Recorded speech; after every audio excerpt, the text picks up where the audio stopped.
In the heart of a land where dawn rises over stone and sea, two peoples have lived and grieved for generations, their stories carved by faith, by fear, by fire.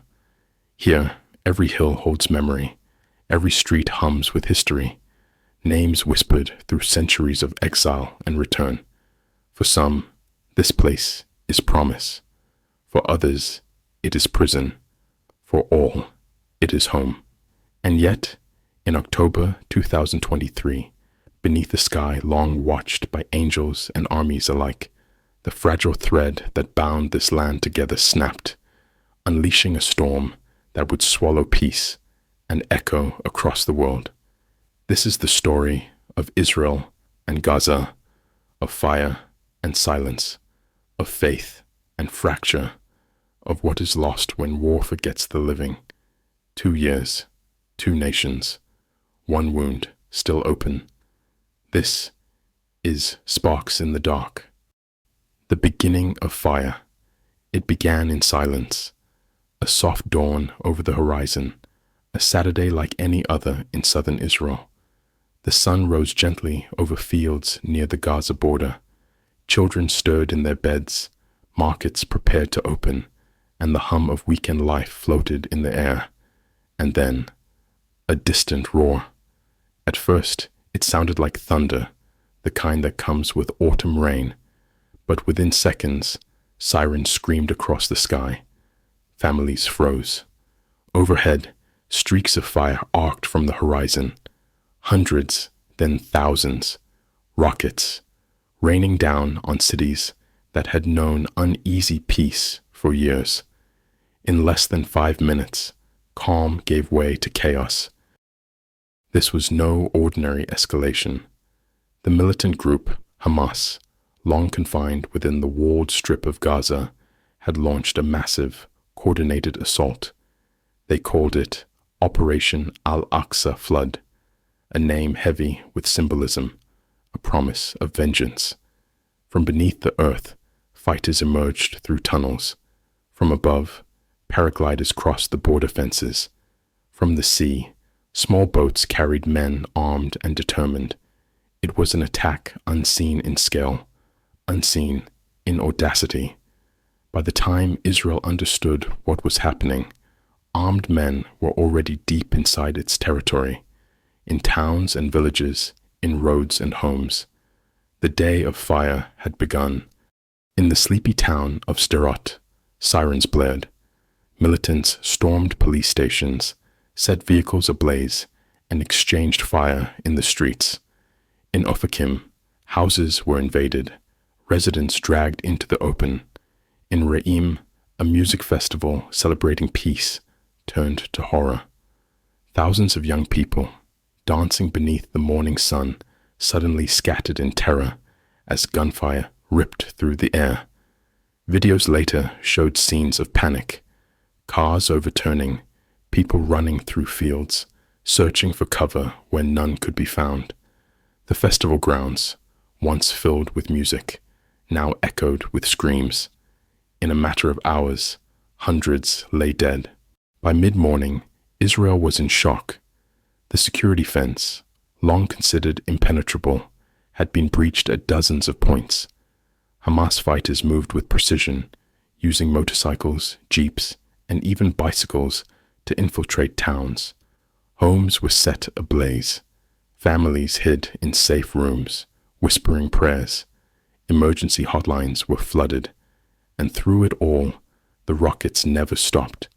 Streaks of red across the sky, the sound of explosions rolling through the hills. In Ashkelon and Tel Aviv, buildings shook. The Iron Dome defense system intercepted many, but not all. For the first time in years, Israeli civilians across the nation felt the war at their doorstep.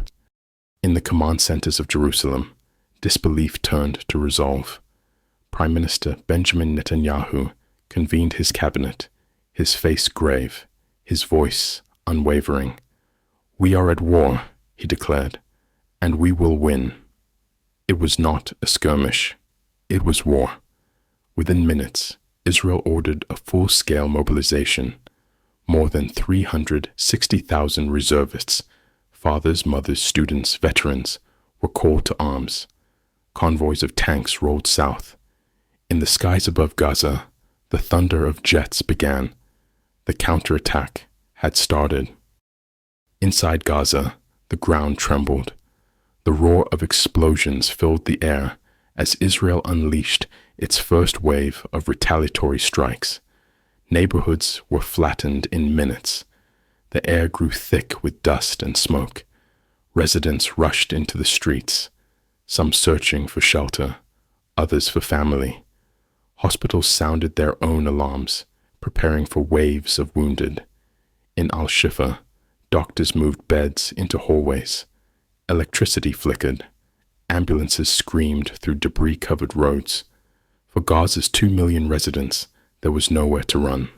By sunset, a grim picture emerged. More than 1,200 Israelis killed. Soldiers, families, concertgoers, infants. Over 2,500 Palestinians wounded in the retaliatory strikes. Entire neighborhoods gone. In Israel, families gathered in bomb shelters, listening to radio broadcasts in disbelief. In Gaza, families gathered beneath shattered roofs, praying the next bomb would not be theirs. The world watched, stunned, horrified, and uncertain where it would end. That evening, President Joe Biden addressed the press. His voice carried sympathy, sorrow, and unwavering support. The United States stands with Israel. No nation can tolerate such attacks. Secretary of State Antony Blinken prepared to fly to Tel Aviv. In Cairo and Doha, diplomats began quiet calls, urging de-escalation. But as night fell, Israel's jets roared louder. The strip lit up like a storm of fire. Orange flashes, black smoke, cries echoing through narrow streets. Every explosion, another scar. In Beit Hanun, rescue workers dug with bare hands. Children pulled from rubble, mothers wailing beside them. In Khan Yunis, entire blocks collapsed. Power stations destroyed. Water lines ruptured. Hospitals filled within hours. Supplies running out by nightfall. The United Nations warned Gaza's health system could not survive sustained assault. But the airstrikes continued, one after another. Each strike a message. This war will not be short. Meanwhile, in Israel, fear gave way to fury. Citizens demanded vengeance. Volunteers lined up at recruitment centers. Military convoys streamed south toward the border. At vigils across Tel Aviv and Jerusalem, candles flickered beside photos of the missing. Some held signs reading, "Bring them home." No one knew how many had been taken, or if they still lived. Among the hostages were children, grandparents, foreign nationals. Families waited by phones that did not ring. The first week became a blur of smoke and sorrow. Cities burned, skies thundered.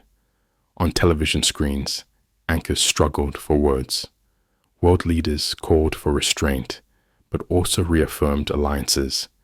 Egypt opened emergency crossings for the wounded. Jordan, Turkey, and Qatar condemned the violence, calling for ceasefire. Yet neither side paused. For both, this war was existential. Survival, identity, revenge. In Gaza's camps, families huddled in darkness. Generators silent. Food scarce, fear constant. Children whispered questions parents could not answer. In Israel's south, smoke plumes marked where rockets had landed. Emergency crews worked around the clock. The country, wounded, united, trembling. Prime Minister Netanyahu vowed, "What was will be no more. We will change the Middle East." Across the globe, protests flared. In London, Paris, New York, people marched, some holding Israeli flags, others Palestinian. Social media flooded with grief, outrage, and confusion. information blurred with misinformation, the world divided, each side certain of its truth. Meanwhile, beneath the smoke, civilians, on both sides, buried their dead. As day 7 dawned, Gaza lay shattered, thousands displaced, searching for safety where none existed. Israel tightened its blockade, sealing crossings, cutting fuel. Hospitals pleaded for help. In Rafah, long lines formed, people clutching documents, praying for passage into Egypt. But the gates stayed closed. Gaza was trapped. A week of fire, a week of fear. The echoes of October 7th still reverberated through every home. What began with sirens had become a storm of steel and smoke. The war had no end in sight, and as night fell once more, both nations stared into the abyss, knowing the worst was yet to come. The second week of war began beneath a sky that no longer knew darkness. Every night, Gaza lit up with fire, bursts of orange and red swallowing the horizon. Israeli fighter jets circled overhead, their engines echoing across the Mediterranean. Below, the city was a labyrinth of smoke. Families crouched in hallways, clutching each other as the ground shook again and again. What had once been homes were now shells of concrete and twisted metal. In the streets, the sound of footsteps and sirens blended into a single, endless cry. The air was heavy with dust, and with the weight of a war that had only just begun. In the north, entire neighborhoods vanished. Streets that had names yesterday were unrecognizable today. The smell of burning lingered in the air, clinging to every breath. At Al-Shifa Hospital, doctors fought to keep up. They operated without sleep, without medicine, sometimes without light. The hallways were lined with the wounded, men groaning, children silent, mothers praying. Fuel tanks were nearly empty. The hum of generators sputtered like a fading heartbeat. Outside, families camped at the gates, believing the hospital's walls could protect them. But no place was sacred in this war. No building, no school, no prayer. The bombs fell everywhere, without pause, without mercy. From the sky, leaflets fluttered down like gray snow. They carried a message in Hebrew and Arabic. Evacuate north. Move south. Now. The Israeli army declared northern Gaza a war zone, urging civilians to flee before the ground invasion began. But for many, there was nowhere to go. Roads were shattered, gas stations empty. Thousands packed belongings into carts and bags, carrying children, pushing wheelchairs. They walked under the sun, past rubble, past bodies. Go south, the leaflet said. Yet the south too was under fire. To flee was to survive. To stay was to risk death. For Gaza, movement offered no escape. Only another uncertainty. Inside Israel, the mood hardened. The grief of October 7th still hung heavy, carved into every conversation, every face. Funerals filled the days. Alarms filled the nights. In Tel Aviv, streets were covered in posters. Bring them home. Each photograph showed a life interrupted. A child, a grandmother, a young soldier, all taken in the dawn attack. Families gathered outside the defense ministry, lighting candles, singing lullabies for those missing. Some wept, others shouted through tears. Do whatever it takes, one father said. Just bring them back.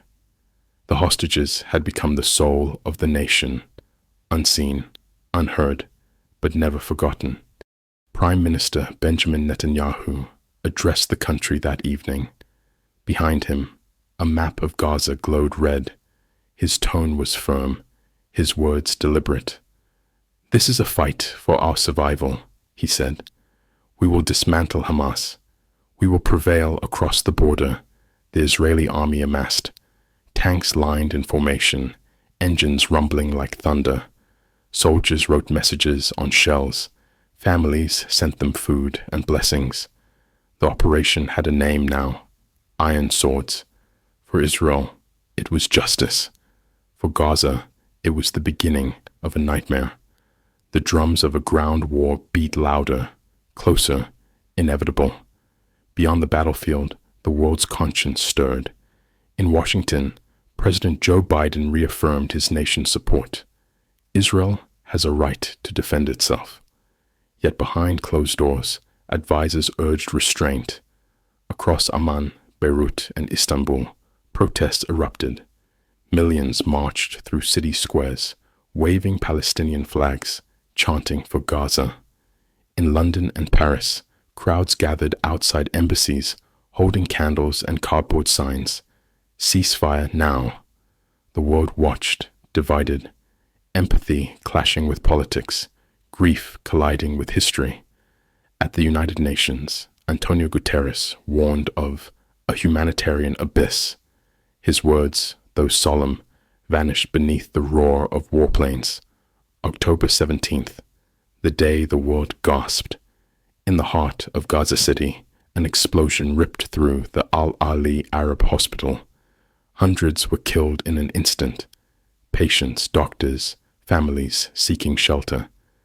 The courtyard, once a refuge, became a grave. Israel claimed a misfired rocket. Palestinians accused Israel of the strike.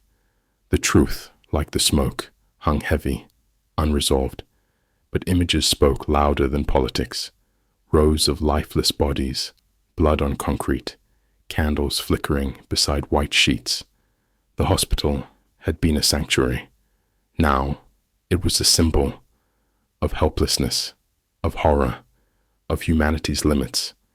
In Gaza's south, survivors dug shallow graves. There were no coffins, no ceremonies, only speed and silence before the next strike came. Children helped carry blankets wrapped around the dead. Mothers wept without tears. Fathers stared into nothing. In the distance, explosions rolled like waves. And yet, amid the loss, people prayed. They prayed for endurance, for forgiveness, for mourning. Even under bombardment, Gaza's faith endured, fragile but unbroken, rising like dust after every fall. For many, belief was all they had left. In Israel, military briefings filled every screen.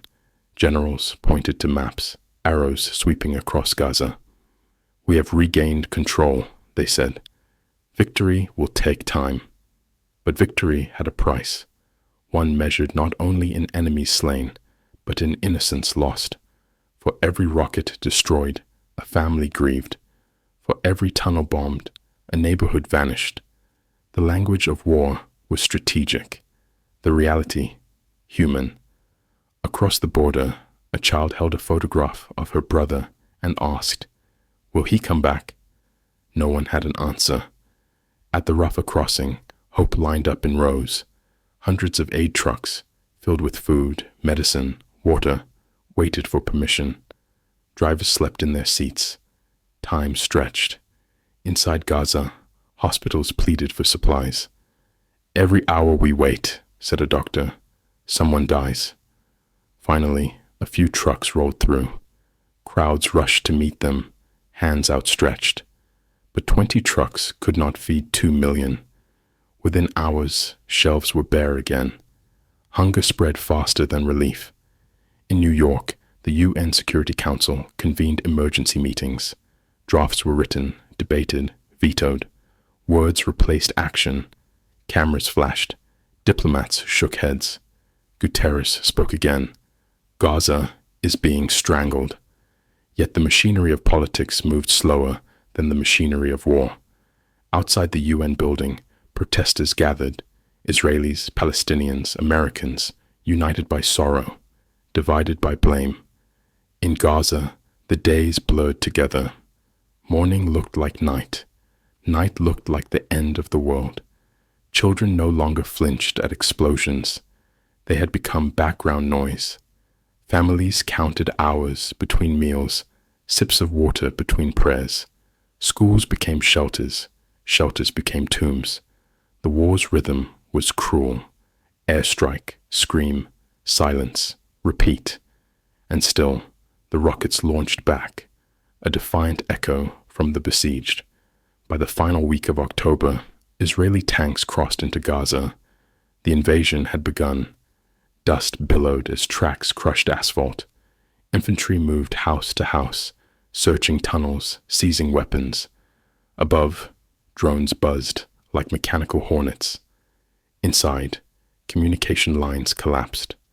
No phone calls, no internet, no news. Only the thunder of battle. Families huddled together, whispering names, clinging to one another in the dark. They did not know if morning would come. Outside Gaza, the world saw only silence. No images, no updates, just smoke rising where neighborhoods once stood. Rumors replaced facts. Some said Hamas was retreating. Others said resistance grew fiercer underground. In truth, no one knew. The Strip had become an island, sealed off not by water, but by war. Inside its borders, truth and tragedy became one. By month's end, northern Gaza lay in ruins. Cities erased, streets vanished. Hundreds of thousands pushed south, carrying keys to homes they might never see again. Mothers whispered promises to children. "We'll return soon." Fathers walked in silence, eyes fixed on the horizon. The sky above burned, the ground below crumbled, and yet they kept walking, through ash, through fear, through history repeating itself once more. November arrived with cold winds and an eerie silence over Gaza. Where once there were streets, only rubble remained, gray dust that clung to every face, every memory. Entire neighborhoods had vanished beneath the relentless bombardment. From the sky, it looked like a scar carved across the earth. More than 1 million people were displaced, half the population now homeless. Families wandered south, searching for any shelter that could withstand another night. The sun rose over a city without shape, without sound, only smoke, whispers, and the quiet persistence of those still alive. In Rafah, tents bloomed across fields like pale ghosts of a city that once was. Sheets of plastic flapped in the wind, ropes tied to rebar and rubble. Here, life had shrunk to the essentials: water, bread, breath. Each morning, children lined up with empty containers, waiting for aid trucks that rarely came. Mothers rationed food, a slice for one child, a prayer for another. Around campfires made from broken furniture, families told stories of the homes they had lost, of the gardens that no longer existed, of the olive trees buried beneath ash. Memory became their last possession. Hospitals were collapsing under the weight of the wounded. Al-Shifa, once a beacon of care, had become a fortress of suffering. Doctors moved from room to room, choosing who to save and who to comfort in their final breath. Fuel for generators ran dry. Surgeries took place under flashlight beams. Oxygen tanks were empty. Water tasted of metal and fear. Outside, the courtyard was filled with families seeking refuge, believing the walls might spare them. But the walls shook too. No place was sacred anymore. Medicine was no longer science. It was mercy. The United Nations declared Gaza uninhabitable. The numbers told one story: thousands dead, tens of thousands wounded. But the truth was written on faces: mothers staring into nothing, fathers clutching photos, children too young to speak yet old enough to fear. Aid workers described scenes of quiet desperation: hospitals without supplies, shelters without food, morgues overflowing. They begged for a humanitarian corridor, a pause in the bombing, a chance to breathe. But politics moved slower than hunger, and hunger waited for no one. In the north, Israel announced it had taken control of Gaza City. Tanks rolled through empty streets, their treads grinding against broken glass. Beneath them, tunnels stretched for miles, an unseen network where fighters hid, regrouped, resisted. For soldiers, the city was a labyrinth. For civilians, a graveyard. Amid the ruins, the war's purpose blurred. What was victory when every wall, every soul, bore the same wounds? By mid-November, aid trickled through Rafah, a drip of mercy in an ocean of need. 20 trucks a day for 2 million people. Flour, medicine, water, gone within hours. Crowds swarmed every delivery, hands reaching skyward, desperate for a single loaf, a single bottle. The World Food Program warned of famine. Mothers began skipping meals so their children could eat. In Gaza, hunger became another weapon, silent, invisible, effective. Then, a glimmer of hope. After weeks of negotiation, Qatar and Egypt, with the backing of the United States, brokered a 7-day ceasefire. For the first time in nearly 2 months, the bombs stopped. The air, heavy with dust, tasted still. In the quiet, birds returned, circling above shattered mosques and broken towers. People stepped cautiously into the streets, blinking against sunlight they had nearly forgotten. For 7 days, Gaza breathed. During that pause, lives were exchanged. Hamas released more than 100 hostages, children clutching teddy bears, elders leaning on aid workers, women shielding their eyes from the press of cameras. In return, Israel freed Palestinian prisoners, many young, their faces marked by years behind bars. Across the border, scenes of reunion unfolded. Families collapsed into one another's arms. Tears blurred the lines between justice and relief. For a moment, humanity outweighed hatred. But peace, as always, was fragile. On the 8th day, the silence shattered. Airstrikes returned with renewed force. The truce, like so many before it, dissolved under mistrust and revenge. In Khan Yunis, the explosions resumed. Dust rose again. Children screamed again. Hospitals braced again. The brief calm had been a dream. The waking world was war. Beyond Gaza's borders, anger surged. In London, New York, Berlin, and Jakarta, millions marched. Jews, Muslims, Christians, and the unaffiliated, united under banners reading, "Stop the War." Police cordons stretched for blocks as chants echoed through winter air. From balconies, onlookers watched, holding their own silent questions. How much more could the world endure? How many more would die before words became action? In Israel, pressure mounted. Families of hostages filled city squares, demanding negotiations. Mothers stood beside soldiers, asking why vengeance came before rescue. Inside the Knesset, voices clashed between security and humanity, pride and pragmatism. Prime Minister Netanyahu, stern and unyielding, promised total victory, but the faces in the crowd wanted something else. Not victory, but closure. Not conquest, but return. Winter swept across Gaza like a curse. Rain turned camps to mud. Tents sagged underwater. Children shivered in thin clothes, huddled around burning scraps of plastic. Infections spread. Cholera, respiratory illness, fever. Doctors pleaded for antibiotics, blankets, soap. But convoys were stalled at the border, awaiting signatures no one had time to write. Outside, the wind howled. Inside, so did hunger. The World Health Organization reported hundreds of deaths from disease. The UNICEF chief warned, a generation is at risk of extinction. But numbers no longer moved the powerful. They had become background noise, statistics without faces. In Gaza, every family could count its own dead. That was all the math that mattered. In Israel's south, life remained uneasy. Sirens still screamed, though less often.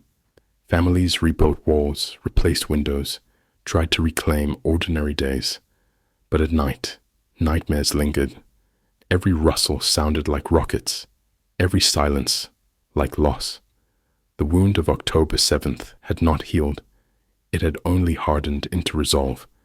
As December faded, hope felt like a rumor.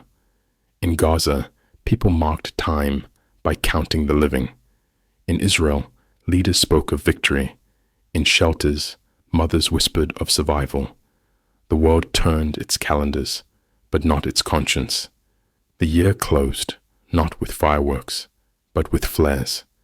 In the distance, over the Mediterranean, the sky glowed once more. For Gaza and Israel alike, the war had become the weather, constant, cold, and unending. The new year dawned without celebration. In Gaza, January sunlight revealed nothing but ruin. Skeletal buildings, flooded camps, hollow faces. The cold winds carried dust and ash, swirling between collapsed towers. In Khan Yunis, the Israeli army pressed deeper, calling this the final stage of war. But inside the maze of rubble and tunnels, Hamas fighters persisted. Each alleyway was both a battleground and a grave. Civilians, trapped between armies, clutched white flags that meant nothing. The language of power had drowned out the cries for mercy. 2024 began as 2023 had ended, with sirens, with silence, with sorrow. In hospitals that still stood, doctors counted days by funerals, not hours. The wards were full, the morgues fuller. Children shared beds meant for one. Mothers begged for milk, fathers searched for medicine. The World Health Organization warned, the system has collapsed. No more vaccines, no more anesthetics, only courage and the will to keep breathing. Gaza's doctors became soldiers in coats stained with dust, wielding not rifles, but bandages. Every life saved felt like defiance. Every death, a statistic too cruel to record. By mid-January, Gaza's death toll surpassed 25,000. The number rose like a tide no one could stop. Beyond the war zone, the world's courtroom stirred. In The Hague, South Africa filed a case at the International Court of Justice, accusing Israel of genocide. Inside the chamber, silence pressed heavier than the evidence. Diplomats spoke in measured tones, citing laws written after older wars. Outside, crowds gathered with banners, some calling for justice, others for truth. For many, it was a battle of definitions. For Gaza, it was a battle for existence.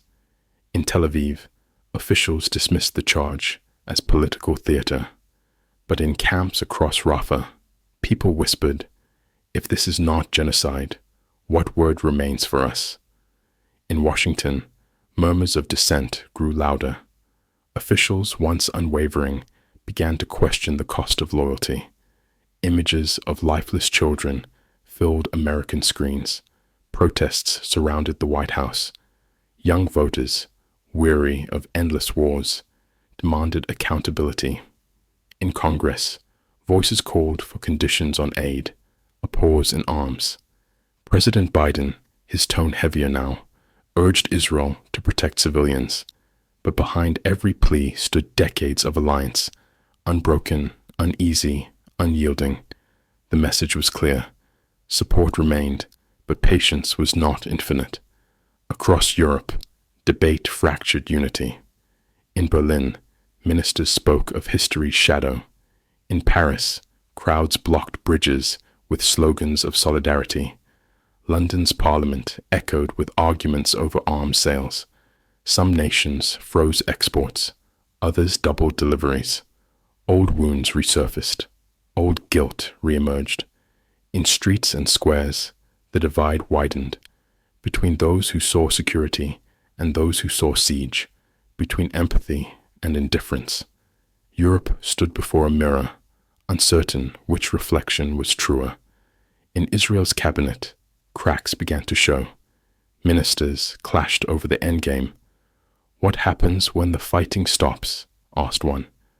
Netanyahu's answer was simple and haunting. We are not stopping. For him, the war was survival. For others, it had become a question of legacy.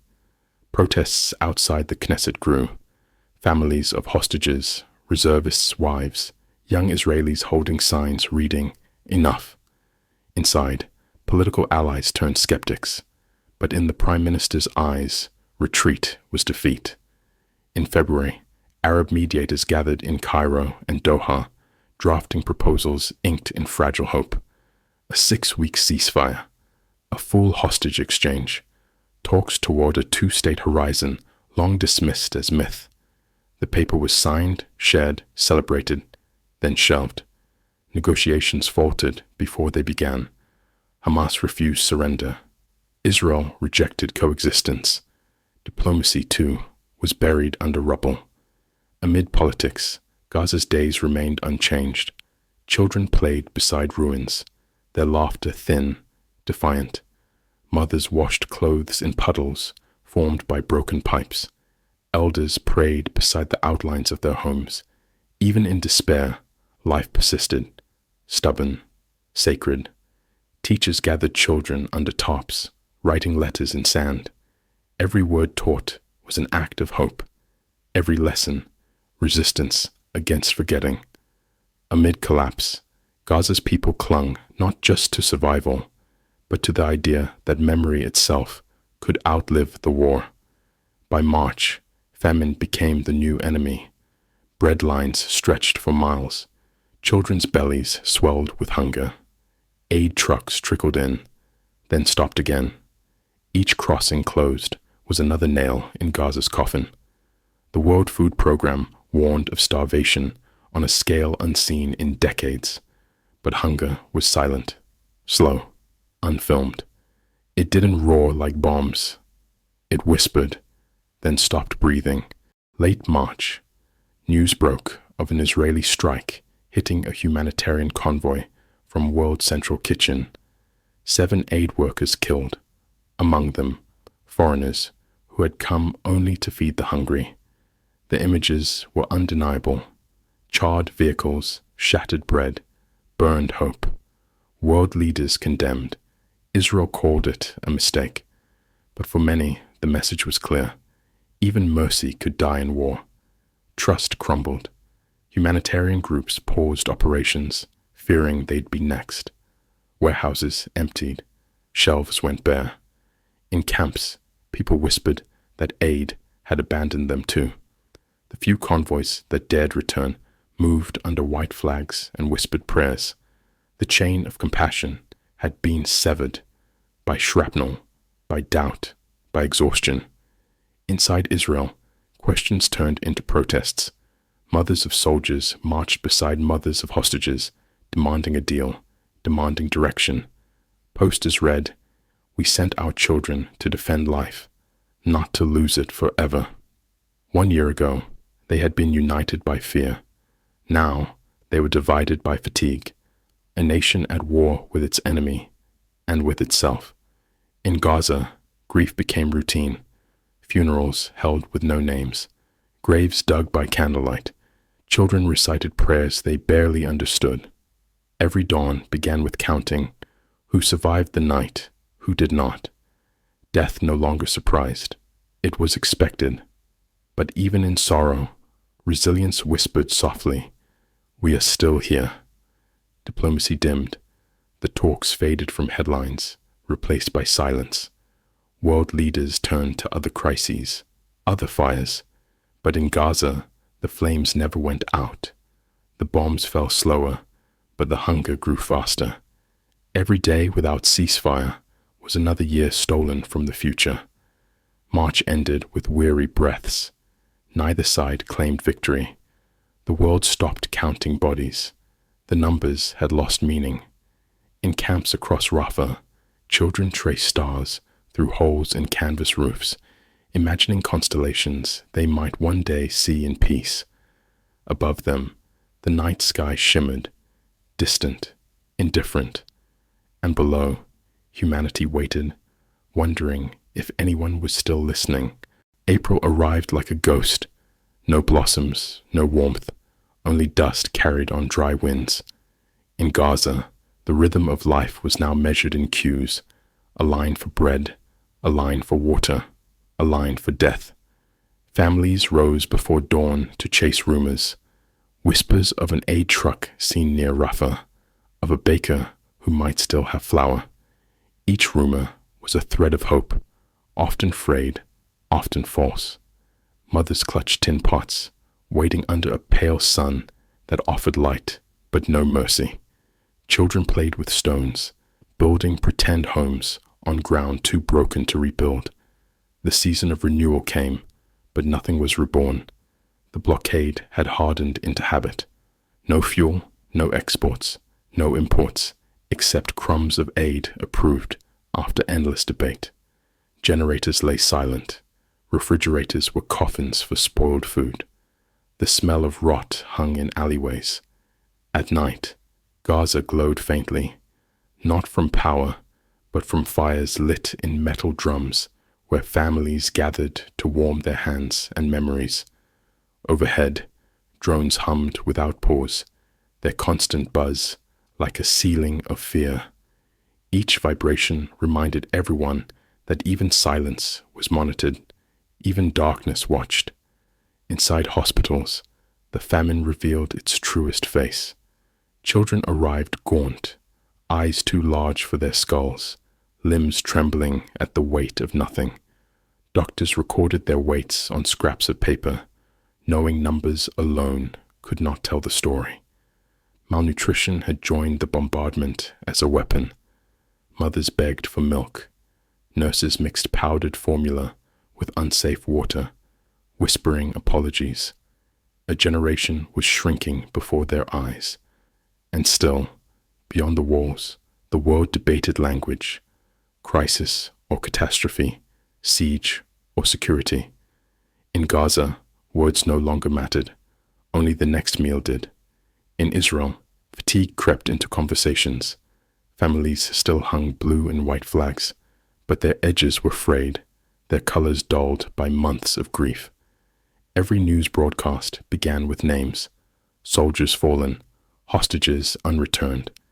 In cafes, people whispered of the future. How long can this last? How much more can we lose? Prime Minister Netanyahu faced growing dissent, even among allies. His speeches promised victory. His people longed for closure. The war that once united had begun to divide, between vengeance and weariness, between fear and conscience. Across the region, sparks threatened to ignite new fires. In Lebanon, Hezbollah launched rockets across the border, claiming solidarity. In the Red Sea, Houthi missiles struck cargo ships, choking global trade. In Syria, militias clashed near the Golan Heights. Each front tested the fragile boundaries of the conflict, each blast a reminder that wars are contagious. Diplomats scrambled across capitals, Cairo, Amman, Doha, trying to quarantine chaos before it spread. But the Middle East, already bruised, trembled on the edge of something larger, older, more dangerous. In the refugee camps of southern Gaza, space itself had vanished. Tents leaned against tents, pathways no wider than a man's shoulders. Water lines coiled through mud like veins. Diseases spread: cholera, typhoid, despair. Children carried jerry cans larger than themselves, sloshing half their burden into puddles. Every cough sounded like warning, every fever a prophecy. Doctors spoke in triage: save who can be saved, comfort who cannot. There were too many of the latter. And yet, amid all this, voices still rose in prayer at dusk, fragile hymns carried by wind through torn canvas. The international community issued statements, condemnations wrapped in caution, promises padded with delay. Unimpeded aid access, they urged. But on the ground, trucks sat idle, trapped behind bureaucracy thicker than any wall. Drivers slept beside their cargo, listening to distant artillery. Each dawn they hoped for clearance. Each dusk they turned back, their fuel wasted, their hearts heavy. Between borders and battlefields, compassion idled in neutral, waiting for a green light that never came. May brought heat, and with it, rot.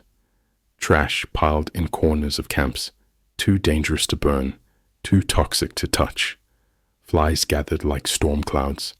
People covered their faces with rags soaked in vinegar, but the stench of survival clung stronger than any remedy.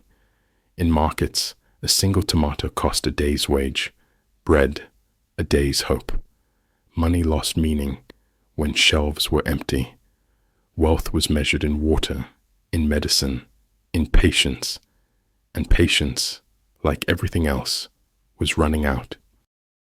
Across oceans, debates flared in parliaments and universities. Students occupied campuses, waving banners of peace. Some called for boycotts, others for bridges. Friendships frayed over flags. Families split over news feeds. The war had transcended borders, seeping into minds, meals, and morals. In Europe, leaders balanced empathy against economics. In America, election rhetoric sharpened, support for Israel or compassion for Gaza, as though humanity must be a choice. The conflict had become a mirror, reflecting not only bombs, but beliefs. By early June, the death toll passed 35,000. Half were women and children. Statistics filled headlines, scrolling endlessly across screens. Yet behind each number was a name, behind each name, a story. An artist who once painted seascapes, a teacher who taught algebra by candlelight, a boy who dreamed of playing football by the sea, all gone, swept into the same tide of tragedy. In Gaza, memory became rebellion, families reciting names each night so they would not fade with the sun. Netanyahu's grip tightened even as approval slipped. Protests outside the Knesset grew louder. Bring them home. End the siege. Inside his coalition, whispers of challenge stirred, but the prime minister stood firm, claiming any retreat would reward terror.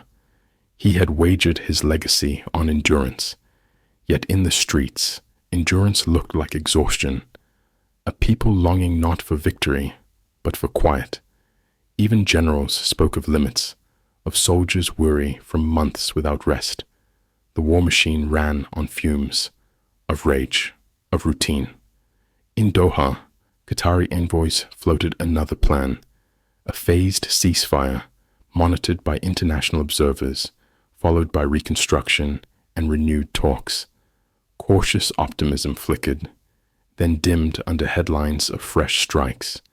Each proposal seemed cursed to die in committee, buried under mutual mistrust. Peace, once a dream deferred, had become a dream denied. And yet diplomats kept writing, as if words could build bridges over craters. June's sun baked the land into silence. Crops withered, wells ran dry. Children filled bottles from puddles shimmering with oil. In tents, mothers fanned babies with scraps of cardboard, their lullabies fading into coughs. At night, the horizon glowed with artillery, brief suns rising and dying in seconds. For many, the stars themselves became symbols of mercy, distant lights that neither bombed nor burned. In their cold, indifferent shimmer, people saw the promise of something beyond war, a sky untouched. By month's end, the UN declared famine officially underway. But for Gaza's people, the announcement came late. Hunger had arrived long before paperwork. Aid groups counted calories. Families counted bodies. In some districts, even grass was gone. Children chewed on cardboard, elders on memories. The body adapts before it surrenders, slowing heartbeat, dimming sight, softening step. But spirit resists to the last breath. And Gaza's spirit, though thin, still stood. Summer crept in on quiet feet, finding a land too weary to notice. The war had reshaped everything: geography, language, faith. Streets became graves. Schools became shelters. Words like normal lost meaning. Children grew a year older without birthdays, without classrooms. Men aged decades in months. And through it all, the blockade held firm, a wall of steel, law, and silence. The roads were blocked, not just by rubble, but by fear, politics, and the stubbornness of history. And somewhere beyond the horizon, thunder gathered, the storm of another season. July arrived heavy and airless, carrying the taste of metal and dust. The tents in Rafah shimmered beneath the punishing sun, their thin plastic walls trapping heat like glass jars. Each morning began with a pilgrimage for water, for shade, for hope. Any drop, any breath that might grant another day. Children lay still, conserving energy, their ribs rising like fragile scaffolds. Mothers fanned them with pieces of cardboard, whispering lullabies older than war. The sky was cloudless, merciless, unbroken. Above, the hum of drones remained constant, the mechanical heartbeat of a world that refused to rest. The war had slowed, but it had not stopped. It had only changed its language. Now, instead of explosions, it spoke in silence, the kind of silence that hums inside the bones. Famine had become a second sun, burning through the city with equal cruelty. In markets once alive with color, the stalls were bare, the air empty of spice. A single tomato could cost a day's labor, a loaf of bread, a family's fortune. People bartered not with money, but with memories. A wedding ring traded for flour, a pocket watch exchanged for rice. Aid convoys trickled in like water through a cracked pipe, their passage announced by distant cheers that faded before they reached the hungry. The trucks carried boxes stamped with foreign flags, symbols of mercy delivered too late. For every box, there were 1,000 hands. For every loaf, 1,000 eyes. Hunger was now the most democratic force in Gaza. It visited all equally. Inside the hospitals, the sound of coughing replaced the sound of shelling. Doctors moved like ghosts, faces drawn, steps weary. They stitched wounds with thread pulled from clothes, disinfected tools with boiled rainwater, and comforted those they could not cure. Children arrived skeletal, their eyes wide and distant, as though seeing another world. The World Health Organization declared the system beyond collapse. No anesthetics, no antibiotics, no fuel. But still, the doctors stayed. One physician, his voice breaking, told a journalist, "We are not saving lives anymore. We are delaying death." The words hung heavy in the air. Not a confession, but a verdict. Outside the wards, families waited for names to be called, clinging to scraps of hope, like paper receipts in a storm. Across the border, in Israel, time passed differently. Cafes reopened, markets bustled, the hum of ordinary life tried to return. Yet beneath the surface, exhaustion lingered. Posters of the October 7th hostages still lined city walls, sun-faded, rain-torn, but untouched. Each name was a question unanswered. Families gathered weekly in Tel Aviv's hostage square, candles flickering in plastic cups, chanting the same plea, "Bring them home." Their voices rose in harmony, cracked in despair. Prime Minister Benjamin Netanyahu, defiant as ever, promised victory. But even among his own, murmurs of dissent grew louder. Victory. At what cost? In kitchens and classrooms, people asked if the price of safety had become the loss of soul. July's heat brought no relief, only reminders. Across Lebanon's border, Hezbollah rockets streaked through twilight skies, answered by Israeli artillery. In the Red Sea, the Houthis struck commercial ships, dragging global trade into the tide of war. The Iranian-backed militias in Syria stirred again, each front threatening to widen the fire. Diplomats shuttled between Cairo, Amman, and Doha, clutching papers filled with proposals. Ceasefire, prisoner swap, phased withdrawal. Words written, rewritten, rejected. The Middle East held its breath, but the air was thick with smoke. In this theater, no stage was empty, and no actor free to leave. By mid-July, the Rafah crossing had become a symbol of everything broken. On one side, aid trucks idled, engines off, drivers asleep in their cabs. On the other, families waited behind fences, holding up empty bottles, papers, pleas. Bureaucracy had built a wall taller than concrete. Permits delayed, manifests lost, negotiations stalled, red tape wrapped tighter than barbed wire. A convoy approved at dawn might be cancelled by dusk. Meanwhile, the need did not wait. Children drank from puddles, their lips blistering from salt and fuel. "We are trapped between borders and bombs," said one father, "and neither will let us live." Then, a whisper, a rumor, a pause. Qatar, Egypt, and the United States brokered a 10-day ceasefire. For the first time in months, the air grew still. In Gaza City, survivors emerged from cellars, blinking like cave dwellers tasting sunlight. Markets reopened, tents became schools, streets were swept of ash. Children chased one another through courtyards, their laughter fragile but real. Aid flowed freely, bread, rice, milk, treasures more valuable than gold. For 10 days, Gaza breathed. For 10 days, the world remembered. And then, on the 11th day, it ended, as if mercy itself had an expiration date. The bombing returned, like a storm, reclaiming a calm sea. Khan Yunis shook once more, its streets scarred anew. "We have rebuilt this wall 3 times, one man said, pointing to a slab of concrete still warm from the blast. "We will build it again." Such defiance was no longer hope. It was habit. For many, survival had become a form of resistance, not victory.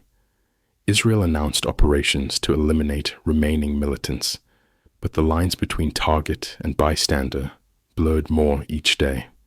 In the fog of war, every shadow was a threat, every silence suspect. By August, famine and fatigue shared the same face. Children cried without tears, their bodies too dry for grief. Bread lines stretched for miles, winding between craters and corpses. Families stood in silence, conserving strength, speaking only when necessary. In one camp, a teacher used chalk to draw maps on the side of a tent, teaching geography to children who had never left their city. "You are here," he said, circling Gaza with a trembling hand, "and one day you will go beyond." His students stared, not in disbelief, but in wonder. To them, the world was rumor and hope, a lesson to be memorized. In Tel Aviv, the protests multiplied, streets filled with banners. "End the war, bring them back. Enough." Reservists joined teachers, grandmothers marched beside students. The chants rose in unison, echoing off glass towers that once symbolized progress. Inside the Knesset, debates grew heated. Some called for negotiations, others for escalation. The Prime Minister stood at the podium, unflinching. "We will not bow to terror," he declared. But outside, the people whispered, "And what of hunger? What of hope?" A leader's voice can command armies, but not always hearts. As September neared, UNICEF released another grim report. 80% of Gaza's children were malnourished, 1 in 4 displaced twice. Disease spread faster than aid. Hospitals overflowed again, their corridors lined with mats, not beds. The World Food Programme warned of irreversible damage, yet the convoy still waited, the signatures still delayed. "We are not short of food," one official admitted. "We are short of will." In the silence that followed, even the journalists looked away. Meanwhile, in Europe, Debates turned to despair. London, Berlin, Paris, all filled with marches divided by flags. Politicians juggled empathy and economics, voters and values. No decision pleased all, and in trying, they pleased none. Across the Atlantic, America's youth led sit-ins, chanting through campuses, carrying banners painted by candlelight. "Not in our name," they cried. For many, Gaza had become a mirror, reflecting the distance between power and humanity. In Gaza, another tower fell. The blast rolled through the night like thunder. In its rubble, rescuers found a single notebook, its pages charred but legible. On the cover, a child's handwriting, "When I grow up, I will be an engineer." The rescuers wept, not because of what was lost, but because of what would never be built. Across the ruins, hope existed not in buildings, but in the refusal to forget. Every memory salvaged became a brick for the future. As September waned, the first anniversary approached. 1 year since the war's ignition. In Israel, candles lined the coast, their flames bending in the wind. In Gaza, fires burned in barrels, warming hands that trembled. Two peoples, one sky, yet a gulf wider than the sea between them. In their prayers, they used different words, but the same longing. Peace was no longer a dream. It was an ache, a wound waiting to close. The month closed with whispers of negotiation, of new mediators, of tired generals ready to sign anything resembling silence. In tents and homes alike, people dared to plan a harvest, a wedding, a lesson. These were not grand hopes, only human ones. After a year of ruin, survival itself had become sacred. And though the roads were broken, the stars above remained, distant, steady, unscarred, watching, as they always had, a world still learning how to live with itself. The 2nd October dawned not with fanfare, but with a silence so deep it felt sacred. In Israel, sirens wailed in memory, echoing across hills and highways that still carried the dust of soldiers' boots. Streets once filled with panic, now filled with candles, small flames trembling in the autumn wind. Families gathered around memorials, names carved in marble, faces pressed into folded flags. In Jerusalem, rabbis recited prayers of mourning beside mothers who could not stop whispering their children's names. Across the border, in Gaza, there were no monuments, only ruins that marked where life once stood.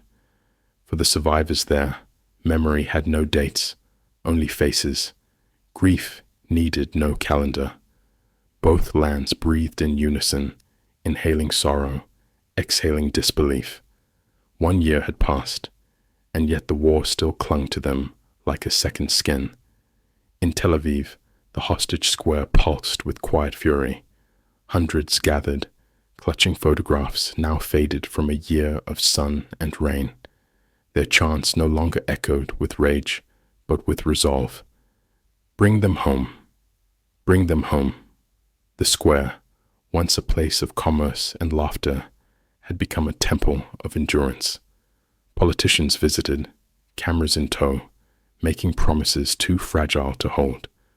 Among the crowd, children asked their parents why they were shouting, and parents answered softly, because silence keeps them lost. Every lighted candle became both prayer and protest, a reminder that behind each statistic stood a family still waiting at the door. A year ago, vengeance was the language. Now, only longing remained. In Gaza, October 7th passed without ceremony. There were no vigils, no speeches, only the crackle of small fires in metal barrels and the rustle of tents shifting in the cold. For the displaced, time had dissolved into repetition, days blurred by hunger, nights by fear. Still, teachers gathered children beneath torn tops to speak of history, not as lesson, but as legacy. You must remember, one teacher whispered, because the world forgets. Around them, children scribbled drawings on scraps of cardboard, homes, trees, the sea. In every sketch, the same small sun, not for warmth, but for faith. These were Gaza's monuments now, fragile, fleeting, but full of life. The calendar turned, but for them, the year had never ended. Beyond the rubble, diplomats met once more in Cairo and Doha, gathering around tables scattered with papers and doubt. They spoke of phased ceasefires and confidence-building measures, their voices steady, their eyes tired. Each clause carried a lifetime's worth of mistrust. Israel demanded hostages. Hamas demanded sovereignty. The mediators, veterans of impossible peace, pressed pens to paper, knowing that words alone could not unmake wounds carved in concrete and memory. Outside those rooms, in refugee camps stretching to the horizon, mothers stood in line for bread, fathers searched for lost sons, and the future waited, uninvited but inevitable. Negotiations moved slower than hunger. Signatures could not silence sirens. Inside Israel's Knesset, fault lines deepened. Ministers argued not about whether the war should end, but about who would bear its blame. Whispers of elections stirred behind closed doors. Allies measured their loyalty against public exhaustion.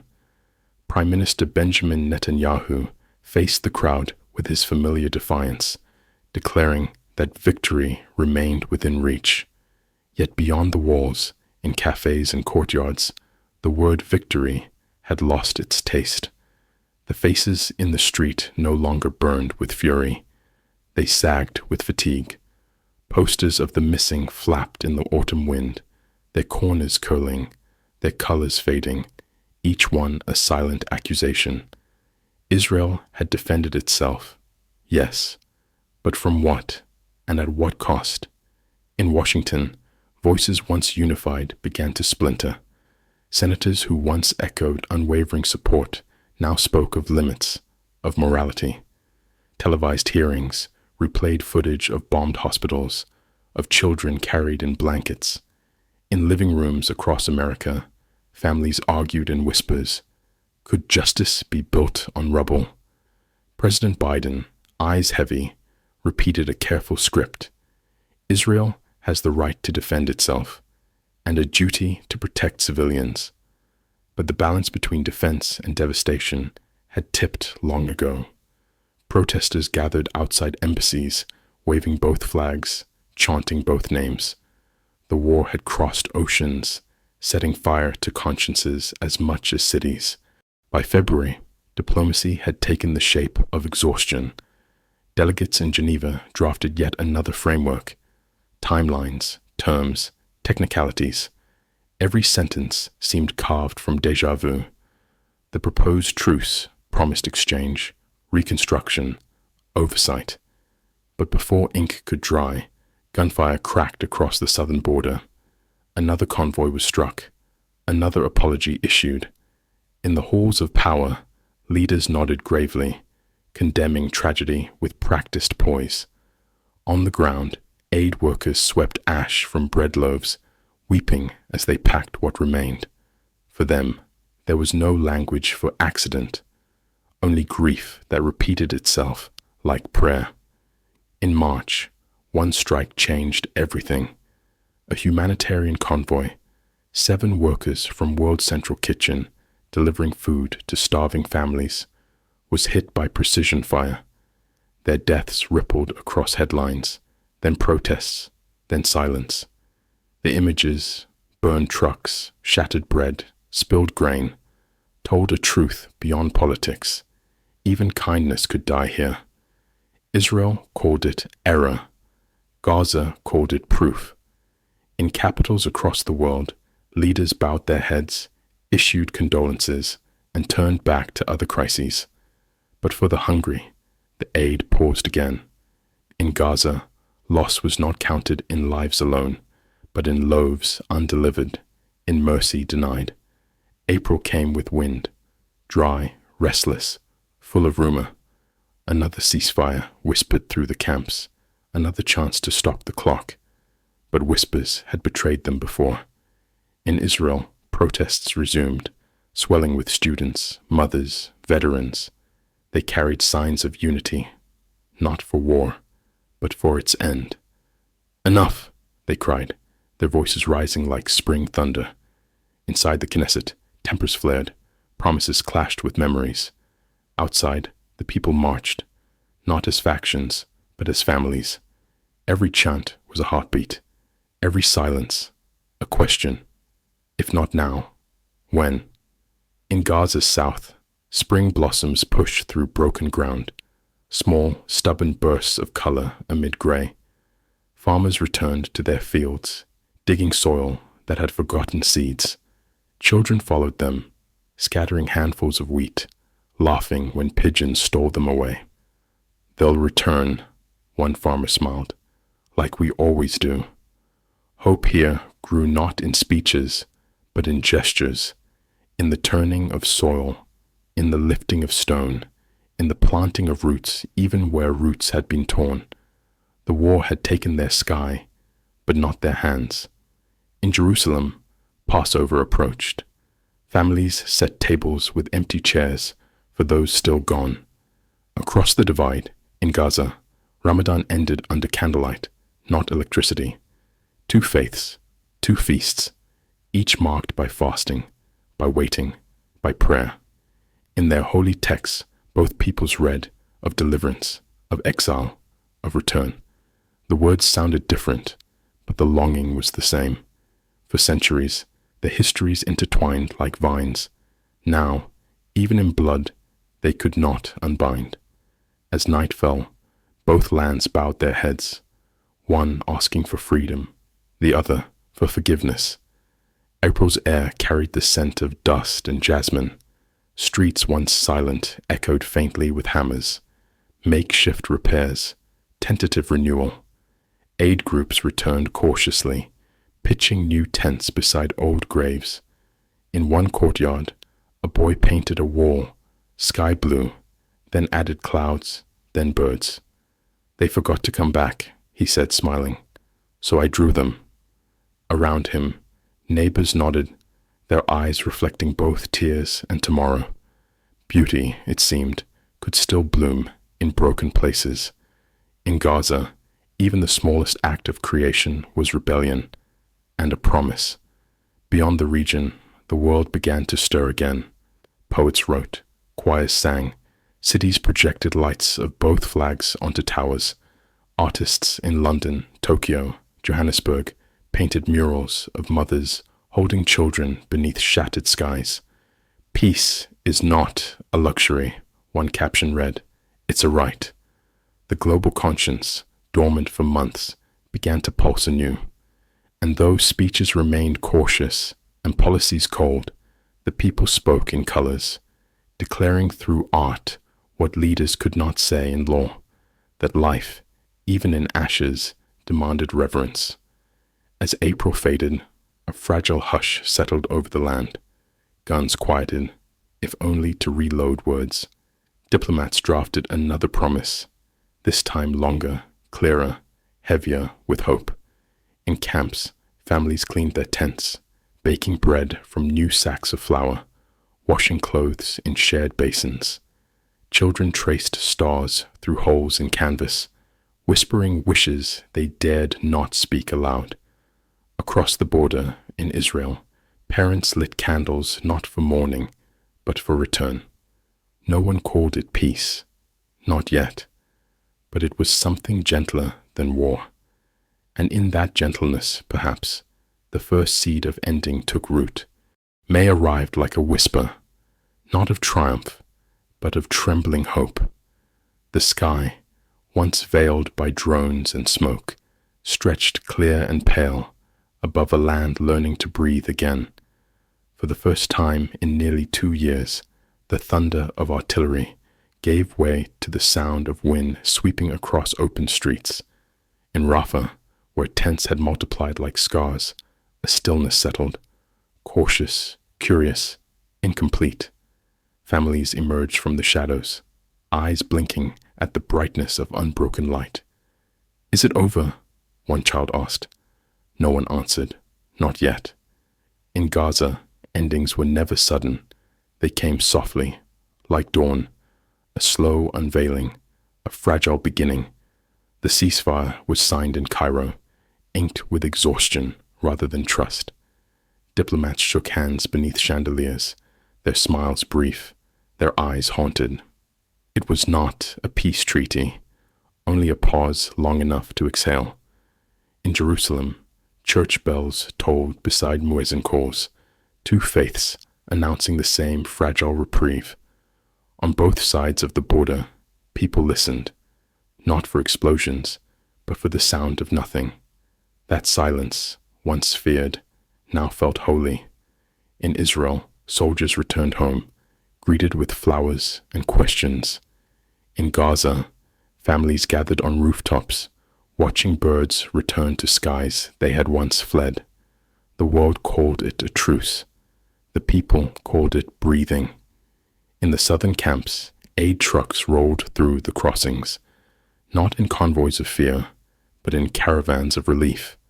Flour, rice, medicine, boxes stacked like building blocks of hope. Children chased the wheels, laughing, their feet raising clouds of dust that glowed gold in the sunlight. Volunteers handed out bread still warm, and for the first time in months, the smell of baking filled the air, a scent older than war, older than sorrow. "It smells like before," one woman said, closing her eyes. Around her, people nodded, chewing slowly, reverently. Hunger had been their language. Now they learned to taste again. Rebuilding began not with speeches, but with hands. Men cleared debris brick by brick. Women stacked stones into walls. Children gathered nails and wire from the wreckage. There were no cranes, no machines, only muscle, memory, and faith. "We build because we must," said an elder, his palms rough as the rubble he lifted. "If we wait for the world, we'll grow old in dust." Around him, young men hummed work songs, their voices rising over the clatter of hammers. The rhythm was steady, the purpose clear, to reclaim what the bombs had tried to erase. Each wall raised was not just shelter, but statement. We remain. In Israel, elections loomed once more.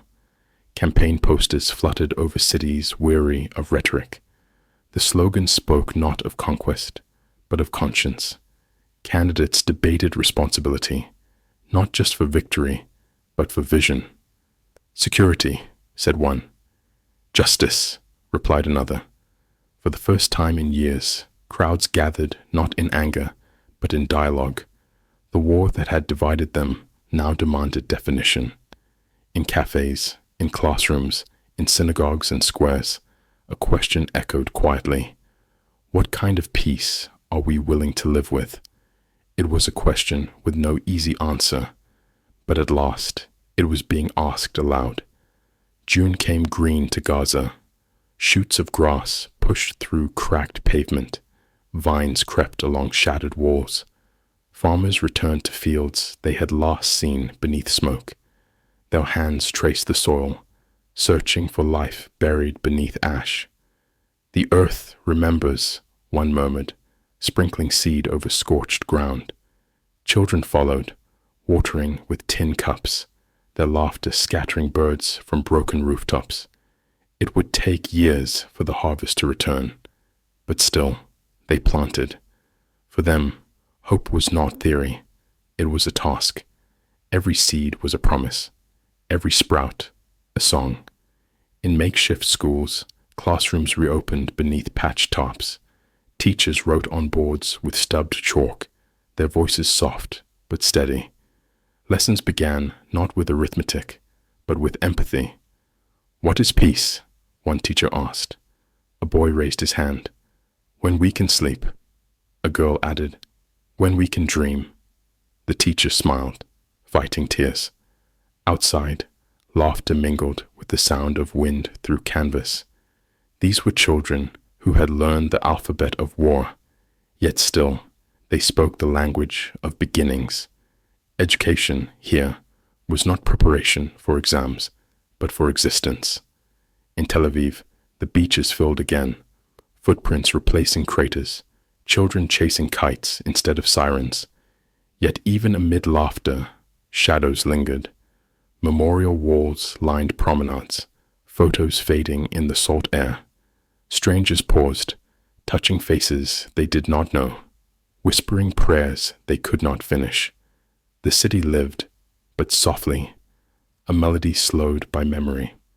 At sunset, the sky burned orange over the Mediterranean, and for a brief moment it looked like fire, until one remembered it was only light.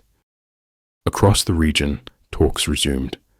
Delegates from Qatar, Egypt, Jordan, and the European Union met in neutral halls to draft frameworks for rebuilding, for governance, for coexistence.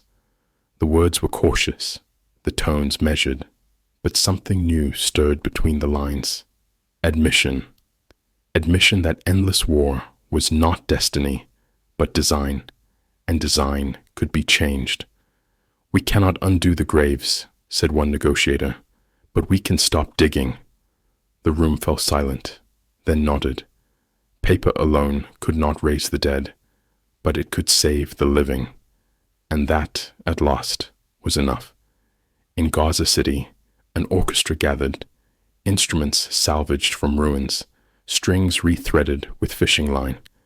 Their first concert was held in a courtyard open to the stars. Violins creaked, drums wavered, flutes cracked, yet the melody emerged, halting but honest. Children clapped, elders wept. "We forgot this sound," said one listener, hand pressed to chest. The music was imperfect, but so was life, and that was its beauty. The song carried into the night, crossing checkpoints, crossing memory, becoming prayer. July's heat returned, but so did laughter. Weddings resumed, small, simple, sacred. Couples exchanged vows in courtyards, garlands hung from rebar and wire. Drums beat softly, ululations rose like wind over dunes. In a world rebuilt from ashes, love was rebellion. "We married because we survived," one bride said, her dress sewn from curtain cloth. "Now we live because we choose to." In her eyes the future glimmered, uncertain, but hers.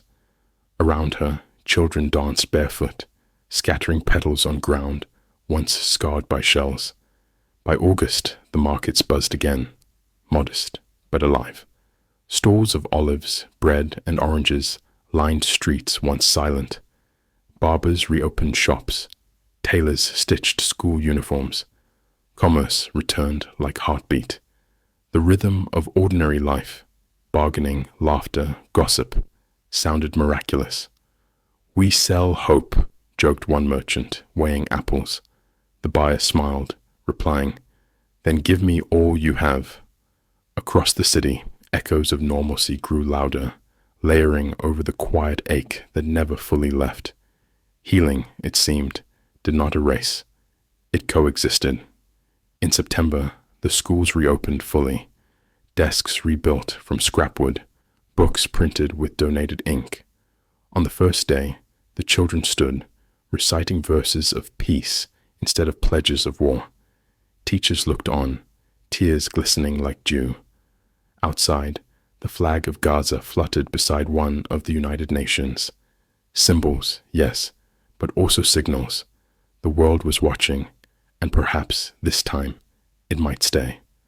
Bells rang, echoing across rooftops. The sound, simple and pure, marked not an ending, but a return. As autumn's first breeze swept through the streets, families gathered atop half-built homes, watching the sunset unafraid. The horizon, once aflame with bombs, now glowed with gold. Grandmothers told stories of cities before sieges. Children listened, imagining them not as myths, but as maps. In the distance, the sea shimmered, vast, untamed, forgiving. Its waves lapped gently at the shore, whispering a promise the people longed to believe, that even after fire there can be flow, even after ruin, return. 2 years since the first siren, the land still bore its scars, yet life had returned, slow and stubborn. The wounds would not vanish, the grief would not fade, but neither would the will to endure. In Gaza, olive trees sprouted from broken courtyards. In Israel, candles burned beside olive branches. 2 peoples, bound by pain, reaching, tentatively, trembling, toward tomorrow. The sky, once a witness to fire, now watched over fields of green. And in that quiet expanse, a single truth took root. Even in the darkest shadow, hope can still find light.